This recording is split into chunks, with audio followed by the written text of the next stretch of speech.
ফলারিনী অমাবস্যা মা শ্যামসুন্দরীর মন্দিরে একটি গুরুত্বপূর্ণ উৎসব। এই দিন মা তার সকল সন্তানদের সকল অপকর্মের ফল হরণ করেন এবং তার সন্তানদের শুভ ফল প্রদান করেন।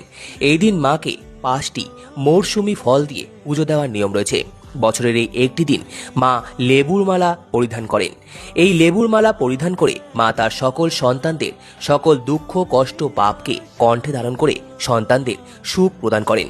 এই লেবুর মালা দরজার সামনে লাগানোর একটি বড় কারণ হলো, মনে করা হয় মায়ের যোগিনীরা এই লেবুর মালা রূপে মন্দিরের দরজার সামনে পাহারা দেন, যাতে কোনো খারাপ জিনিস মন্দিরে প্রবেশ করতে না পারে।